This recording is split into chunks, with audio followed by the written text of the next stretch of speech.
అదరగొట్టే కారం రంగు రుచి ఆచి కారం పొడి. తన జీవితంలో తల్లి కావాలని ప్రతి స్త్రీకి ఉంటుంది. ఎందుకంటే అదొక మధురానుభూతిగా భావిస్తారు కాబట్టి. మాతృత్వం అనేది ఒక వరంగా ఫీల్ అవుతారు కొందరు మహిళలు. అయితే ప్రస్తుత సమాజంలో తల్లి అవడం కోసం అనేక పద్ధతులు వెలుగులోకి వచ్చాయి. సైన్స్ అభివృద్ధి చెందడంతో వీర్యాన్ని డొనేట్ చేసే దాతలు ముందుకు వచ్చారు.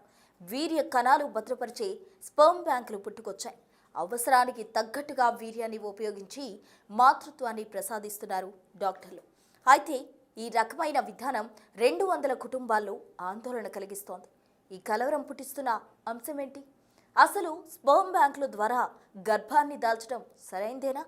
వాటి స్థితిగతులేంటి? ఒకరి స్పెర్మ్ను ఎంతమంది మహిళలకు వినియోగించవచ్చు అనే ఆసక్తికరమైన అంశాలు ఈ వీడియోలో తెలుసుకుందాం. మహిళలు సాధారణంగా భర్త నుంచి గర్భం దాలుస్తారు. అలాంటి అవకాశం లేని వారు స్పర్మ్ బ్యాంకులు ఆశ్రయిస్తారు. ఉదాహరణకు ఒంటరి మహిళలు, భర్తలో హార్మోన్ లోపం ఉన్నప్పటికీ సంతానం కోసం తప్పించేవారు దాతల వీర్యంపై ఆధారపడతారు. తమకు ఎలాంటి జన్యువులతో కూడిన సంతానం కావాలో స్పర్మ్ బ్యాంక్ నిర్వాహకులకు వివరిస్తారు. తదనుగుణంగా ఆ మహిళకు సరిపోయే స్పర్మ్లను దానంగా ఇస్తారు. దీనికి కొంత ఖర్చు అవుతుంది. అయితే లక్షలు పోసి సంతానం పొందిన ఆ బిడ్డకు ఏదైనా దీర్ఘకాలిక సమస్యలు తలెత్తితే ఆ తల్లి వేదన వర్ణనాతీతం. సరిగ్గా ఇలాంటి ఘటనే డెన్మార్క్లో చోటు చేసుకుంది. యూరోపియన్ స్పర్మ్ బ్యాంకు ఒక వ్యక్తి తన వీర్యాన్ని దానం చేశాడు.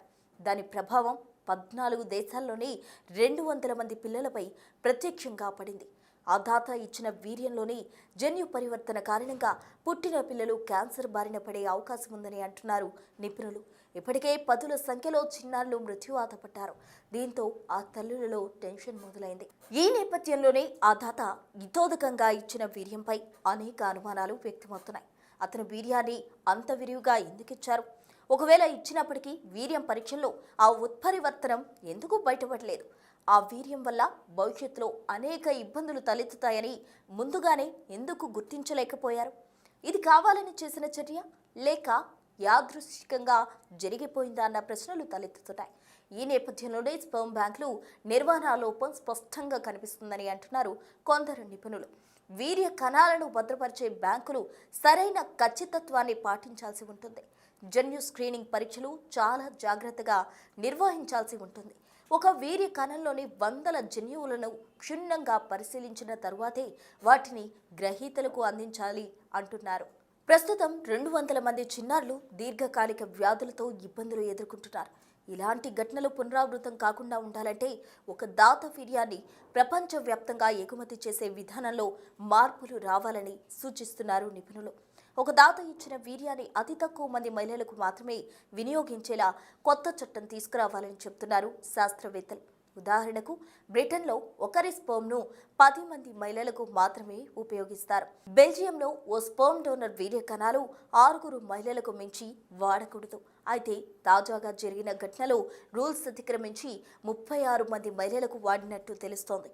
అంతేకాకుండా ఐరోపాలో తీవ్రమైన స్పర్మ్ కొరత వల్ల స్పర్మ్ బ్యాంకులు డిమాండ్ను అధిగమించలేకపోతున్నాయి. దీంతో విచ్చలవిడిగా స్పర్మ్ను అందుబాటులోకి తెస్తున్నారు. ఎలాంటి జన్యుపరమైన పరీక్షలు జరపకుండానే దాతల నుంచి స్పర్మ్ తీసుకుని ఇతరులకు అందజేస్తున్నారు.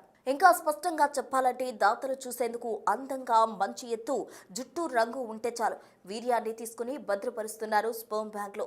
అంతేకాకుండా వీర్యం ఇచ్చే దాత స్పోర్ట్స్ మెనా, మల్టీ టాలెంటెడా, అతని ఐక్యూ సామర్థ్యం ఎంత, తెలివితేటలు బాగా ఉన్నాయా అన్న పై అంశాలు మాత్రమే పరిగణలోకి తీసుకుంటున్నారు. లోపల ఉండే వ్యాధులు, జన్యు లోపాలు గుర్తించడంపై ఫోకస్ పెట్టడం లేదు. వీర్య కణాల సంఖ్య, వాటి కదలికలు, ఆకృతి బాగా ఉందా లేదా అన్న అంశాలు పట్టించుకోవడం లేదు. వీర్య దాతల్లో HIV, gonorrhoea, cystic fibrosis, spinal muscular atrophy, sickle cell anaemia వంటి జన్యు రుగ్మతలు ఏమైనా ఉన్నాయా అన్న దానిపై సరైన పరీక్షలు నిర్వహించడం లేదు. దీని ప్రభావం భవిష్యత్తు తరాలైన చంటి పిల్లలపై పడుతోంది.